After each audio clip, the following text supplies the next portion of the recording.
আমরা চাই না সেই অর্গানাইজেশন যারা জল ছেড়ে মানুষ মারে। ডিভিসি তো তৈরি হয়েছিল বন্যা থেকে মানুষকে বাঁচানোর জন্য।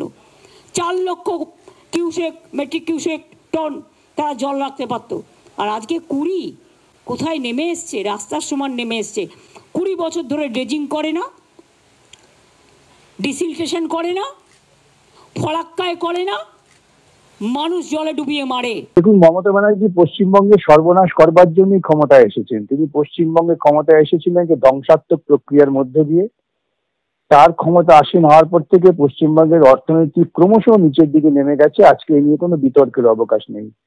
কোনো কারখানা এখানে আসছে না, আসবেও না। যে কটি কারখানা ছিল ছোটখাটো তারাও সব চলে যাচ্ছেন তোলাবাজি এবং গুন্ডামির ভয়ে। এখন ডিভিসির পেছনে তিনি পড়েছেন। তিনি হয়তো ডিভিসি তৈরির ঐতিহাসিক ভিত্তি জানেন না, আসলে তার নিজের ব্যর্থতায়। নমস্কার, আপনারা দেখছেন শিবম দাসের ইউটিউব চ্যানেল, আর আমি শিবম। পশ্চিমবঙ্গ এই মুহূর্তে তোলপাড় হয়ে যাচ্ছে বন্যা বিতর্কে, এবং এই বন্যা বিতর্কে সব থেকে বড় মন্তব্যটি করেছেন রাজ্যের মুখ্যমন্ত্রী মমতা বন্দ্যোপাধ্যায়। তিনি একাধিক বিষয় কেন্দ্রকে চিঠি দিয়েছেন, ডিভিসির বিরুদ্ধে সরাসরি দোষারোপ করেছেন, এবং পরবর্তীকালে ঝাড়খণ্ডের সঙ্গে যে বর্ডার এরিয়া সেটাকেও কিন্তু প্রাথমিকভাবে বন্ধ করার সিদ্ধান্ত নিয়েছিলেন। অর্থাৎ এই রাজ্যের কেন্দ্রবিন্দুতে কিন্তু ডিভিসির বিরুদ্ধে একাধিক অভিযোগ। কিন্তু এই ডিভিসি বা দামোদর ভ্যালি কর্পোরেশন যখন তৈরি হয়েছিল তখন কিন্তু সেই কর্পোরেশনে কিন্তু রাজ্যের মালিকানাও ছিল 1/3। অর্থাৎ ডিভিসি যদি জল ছাড়ে তাহলে নিয়ম মারফত রাজ্যকেও কিন্তু নোটিফাই করতে হবে, যা কেন্দ্র বলছে রাজ্যকে জানানো হয়েছিল। আর রাজ্যের বিতর্কিত জায়গাটা হলো এটাই যে রাজ্য ভীষণ মাত্রায় মনে করছে রাজ্যকে না জানিয়ে নাকি এত বিপুল পরিমাণ কিউসেক জল হঠাৎ করে ছেড়ে দিয়েছে দামোদর ভ্যালি কর্পোরেশন। এই দামোদর ভ্যালি কর্পোরেশন তৈরি হয়েছিল 1948 সালে 7ই জুলাই। তখন ভারতীয় গণপরিষদের আইন অনুযায়ী এই ডিভিসিটিকে তৈরি করা হয়েছিল। মনে রাখতে হবে এটি স্বাধীন ভারতের প্রথম বহুমুখী নদী উপত্যকার প্রকল্প। তৎকালীন সময় এই ডিভিসি নেতৃত্ব দিয়েছিলেন প্রধানমন্ত্রী জওহরলাল নেহরু, পশ্চিমবঙ্গের তৎকালীন মুখ্যমন্ত্রী ডাক্তার বিধানচন্দ্র রায় এবং বিহারের তৎকালীন মুখ্যমন্ত্রী শ্রীকৃষ্ণ সিনহা। মার্কিন যুক্তরাষ্ট্রের টেনেসি ভ্যালি অথরিটির আদলে এই দামোদর ভ্যালি কর্পোরেশন কিন্তু গড়ে উঠেছিল। এর প্রাথমিকভাবে মূল লক্ষ্য ছিল 5টি: বন্যা নিয়ন্ত্রণ, সেচ, বিদ্যুৎ উৎপাদন, সরবরাহ, পরিবেশ সংরক্ষণ, বনসৃজন এবং সামগ্রিক অঞ্চলের আর্থ সামাজিক উন্নতি। অর্থাৎ বিরোধীরা এই মুহূর্তে দাবি করছেন এই ডিভিসি থেকে রাজ্য কিন্তু বিপুল পরিমাণে বিদ্যুৎ পায়, যা রাজ্যের বিদ্যুৎ ঘাটতিকে মেটাতে সাহায্য করে। আর এই ডিভিসির সঙ্গে সম্পর্ক ছেদ করার কার্যত হুঁশিয়ারি দিয়েছেন এই রাজ্যের মুখ্যমন্ত্রী মমতা বন্দ্যোপাধ্যায়।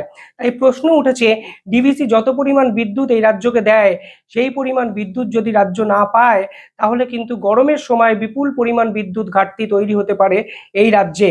পাশাপাশি ডিভিসিতে পরবর্তীকালে 5টি বাঁধও নির্মাণ করেছিল একাধিক রাজ্য। 1953 সালে তিলাইয়াতে বরাকর নদের উপর বাঁধ নির্মাণ হয়েছিল। 1955 সালে কোনারে কোনার নদের উপর বাঁধ। 1957 সালে মাইথনের উপর বাঁধ। 1959 সালে পাঞ্চেতে দামোদর নদের উপর বাঁধ। 1955 সালে দুর্গাপুরে দামোদর নদের উপর বাঁধ এবং 1978 সালে তেনুঘাটে বিহার সরকার এর একটি বাঁধও পরবর্তীকালে কিন্তু নির্মাণ হয়েছিল। এবার প্রশ্ন হলো, আমি হঠাৎ করে এই তথ্যগুলো আপনাদের কেন বলছি? কারণ ডিভিসির উপর দোষারোপ হচ্ছে, ডিভিসির ভিতরে কেন্দ্র এবং রাজ্য মালিকানা নেই তা সত্ত্বেও তরজা হচ্ছে, এবং এই তরজা কিন্তু এবছর প্রথম নয়। আপনারা যদি শেষ 5-6 বছরের ইতিহাস দেখেন এবং ইউটিউবে বিভিন্ন ভিডিও দেখেন, দেখবেন যে এই তরজা কিন্তু একাধিক রাজ্যের সঙ্গেই কেন্দ্রের রয়েছে, এবং বর্তমানে বাংলার রাজ্যের যে মুখ্যমন্ত্রী তার সঙ্গেও কিন্তু কেন্দ্রের এই বিষয়ে একাধিক ইস্যুতে সংঘাত হয়েছে। কিন্তু সংঘাত হলেও এই যে সমস্যা, এই সমস্যা সমাধানে রাজ্য বা কেন্দ্র কেউ কিন্তু সে অর্থে উদ্যোগী ভূমিকা নিতে পারেনি। দেখুন, নদীর উপর বাঁধ নির্মাণ যে কোনো রাজ্য নিজের স্বার্থে করতেই পারে, কিন্তু একটা নদী মুখ, সেই নদী মুখকে বাঁধ নির্মাণ করে নদীর গতিপথকে ঘুরিয়ে দেওয়া একদম অবৈজ্ঞানিক এবং পরিবেশ বিরুদ্ধ কাজ। ডিভিসি যে জল ছাড়বে এটা তো হঠাৎ নতুন না। বাম আমলে যখন ডিভিসি জল ছাড়তো এলাকায় বন্যা হতো তখন মমতা বলতেন ম্যানমেড বন্যা, বাম সরকারকে টাকা দেবেন না। অর্থাৎ তার উদ্দেশ্য ছিল যে বাম সরকার নাকি বন্যাটা করাচ্ছে। তা এখন তো ম্যানমেড বন্যা যদি হয় তাহলে মমতা করিয়েছেন, কিন্তু এই সব কথাই হচ্ছে অবাঞ্ছিত অবৈজ্ঞানিক কথা। আমরা ফারাক্কা ব্যারেজে ঠিক কিছুদিন আগে এই নিদর্শন দেখেছি, যার ফলে বাংলাদেশ স্বয়ং ফারাক্কার প্রতি কিন্তু অভিযোগ করেছে। মনে রাখতে হবে এই ফারাক্কা ব্যারেজ যখন তৈরি হয়েছিল তখন কিন্তু একটা অন্য কারণে তৈরি হয়েছিল। আজ বর্তমানে ফারাক্কা ব্যারেজ যে কারণে ব্যবহার করা হয় তা কিন্তু সম্পূর্ণ বিপরীতমুখী একটি কারণ। এবার আসি একটা সিরিয়াস টপিকে। এই দামোদর ভ্যালি কর্পোরেশনকে কাজে লাগিয়ে বিভিন্ন রাজ্য কিন্তু বিভিন্ন সময় বিদ্যুতের সুবিধা নেয়। বিভিন্ন ক্ষেত্রে বিদ্যুৎ উৎপাদন এই দামোদর ভ্যালি কর্পোরেশনকে কেন্দ্র করে হয়েছে। যেমন মাইথন এবং পাঞ্চেতে জলবিদ্যুৎ কেন্দ্র গড়ে উঠেছে। মাইথনে ভারতের সর্বপ্রথম ভূগর্ভস্থ জলবিদ্যুৎ উৎপাদন কেন্দ্র গড়ে উঠেছে পরবর্তীকালে, এবং বোকারো, চন্দ্রপুরা, দুর্গাপুর এবং মেজিয়াতে তাপবিদ্যুৎ কেন্দ্র গড়ে উঠেছে কিন্তু এই ডিভিসির জন্য।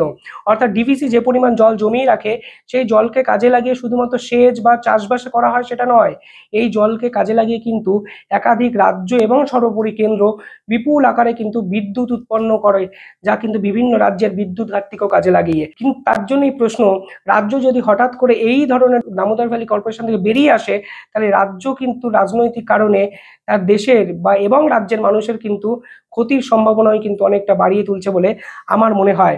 কারণ এই অঞ্চলগুলো যদি আপনারা দেখেন তাহলে দেখবেন উচ্চ দামোদর উপত্যকায় ঝাড়খণ্ডের হাজারিবাগ, কোডারামা, গিরিডি বিভিন্ন অঞ্চল আছে, এবং নিম্ন দামোদর অববাহিকা যেটা অত্যন্ত গুরুত্বপূর্ণ, সেখানে পশ্চিমবঙ্গের বর্ধমান, হুগলি, পুরুলিয়া, বাঁকুড়া, হাওড়া এই জেলাগুলো আছে। অর্থাৎ ডিভিসির অত্যন্ত ইন্টিগ্রাল পার্টে কিন্তু রাজ্যের 5-6টি জেলা প্রত্যক্ষ বা পরোক্ষভাবে নয় সরাসরি কিন্তু যুক্ত। অর্থাৎ এই যে টোটাল ডিভিসি, এই ডিভিসির 24,235 বর্গ কিলোমিটার, যার প্রধান কার্যালয় কিন্তু বর্তমানে কলকাতায় অবস্থিত। এই ডিভিসিকেই একদম নিশানা করেছেন এই রাজ্যের মুখ্যমন্ত্রী মমতা বন্দ্যোপাধ্যায়। কিন্তু প্রশ্ন হলো, যখন এই ডিভিসি তৈরি করা হয়েছিল তখন এই ডিভিসির জল ধারণ ক্ষমতা যত ছিল, আজকে এতগুলো বছর পেরিয়ে সেই জল ধারণ ক্ষমতা এত কেন কমে গেল? পাশাপাশি এই ডিভিসি রক্ষণাবেক্ষণ কি আদৌ করা হয়? মনে রাখতে হবে এই রক্ষণাবেক্ষণ কমিটি বা এই ডিভিসি কমিটি কিন্তু রাজ্যেও 1/3 মালিকানা আছে।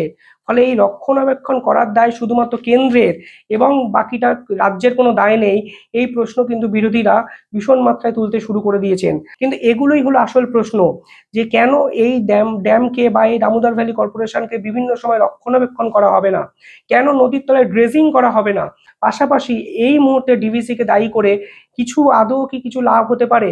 এর উত্তরই বা কি দেবে? এটা জানা বহুদিন থেকে, যেদিন থেকে ডিভিসি প্রকল্প তৈরি হয়েছিল, যে অতিরিক্ত বর্ষণ হলে বাঁধকে বাঁচাবার জন্য জল ছাড়তে হবে।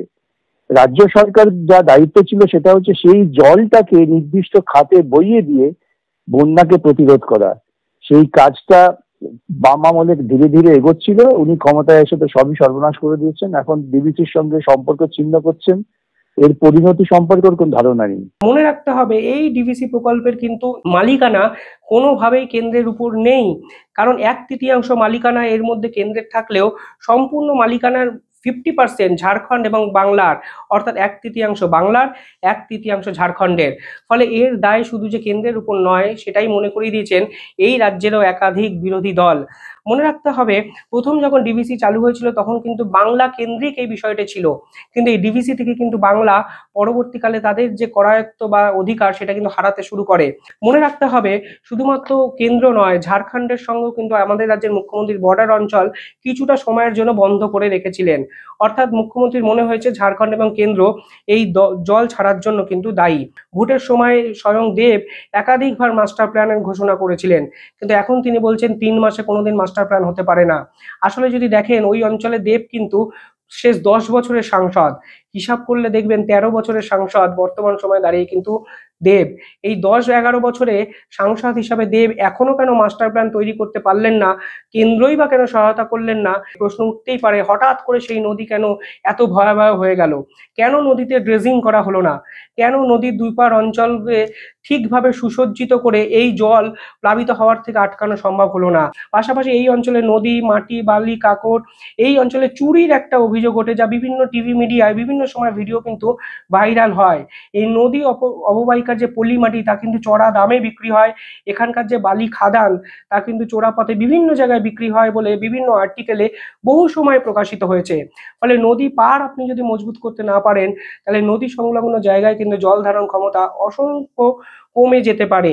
মনে রাখতে হবে ফ্ল্যাটের হাওয়া, ফ্ল্যাটের জল বিভিন্ন ক্ষেত্রে নদীকে কাজে লাগিয়ে বিজ্ঞাপনে ব্যবহার করেন রিয়েল এস্টেট কোম্পানিরা, কিন্তু এটা আদতে আজ থেকে 5 থেকে 10 বছর পর এই ফ্ল্যাটগুলোর কি ভবিষ্যৎ হবে, নদীর অববাহিকায় মাটি যেভাবে আলগা হয়ে যাচ্ছে সেটা নিয়ে এই ফ্ল্যাটগুলো যে ভেঙে গঙ্গাতে অতল গহ্বরে তলিয়ে পড়তে পারে তা কিন্তু অচিরেই বোঝা যাবে, আপনাদেরকে আমি আজকে বলে দিলাম। কারণ এই যে বর্তমানে নদী অববাহিকার যে কাণ্ডকারখানা তা যদি কন্ট্রোল রাজ্য সরকার করতে না পারে, তাহলে যতই আপনি কেন্দ্রকে দোষ দিন, আলটিমেটলি ডিভিসির উপর দোষ দিন, এই বন্যা কিন্তু কিছুতেই সম্ভব হবে না নিজস্ব আদব কায়দায় এটাকে ম্যানেজ করার। তাই উৎপাটাংভাবে রাজনীতি করতে গিয়ে কেন্দ্রের উপর দোষ দেওয়া, কেন্দ্র পাল্টা চিঠি দিয়ে বলে দিয়েছে রাজ্যকে জানানো হয়েছিল, এই করে সাধারণ মানুষের কিন্তু কোনো সুরাহা হবে না। দিনের পর দিন বন্যা হবে, দিনের পর দিন কেন্দ্র রাজ্য টানাটানি হবে, ডিভিসির উপর দোষ চাপানো হবে, কখনো ঝাড়খণ্ডের সীমানা বন্ধ করা হবে। কিন্তু দামোদর ভ্যালি কর্পোরেশন এবং নদী অববাহিকার যদি চোরাচালান, ফ্ল্যাট নির্মাণ, সঠিক রক্ষণাবেক্ষণ এবং মাটি সংরক্ষণের যদি কড়া ভূমিকা না পালন করে রাজ্য সরকার, তাহলে কিন্তু এই বন্যা প্রতি বছর হবে এবং বর্তমানে গ্লোবাল ওয়ার্মিং এর ফলে এই বন্যা প্রতি 6 মাস অন্তরও কিন্তু বিভিন্ন জায়গায় হতে পারে বলে আমার মনে হয়। আপনারা একটু কমেন্টে জানাবেন এই দামোদর ভ্যালি কর্পোরেশনের জন্য দায়ী আদতে কে, এই বন্যার দায়ভার কে নেবে, কে নেবে সাধারণ মানুষের এই অসহায় ছবিগুলো যখন সামনে আসছে সেই কান্নার দায়ভার। নিঃসন্দেহে জানাবেন, চ্যানেলটিকে একটু সাবস্ক্রাইব করে দেবেন। ধন্যবাদ।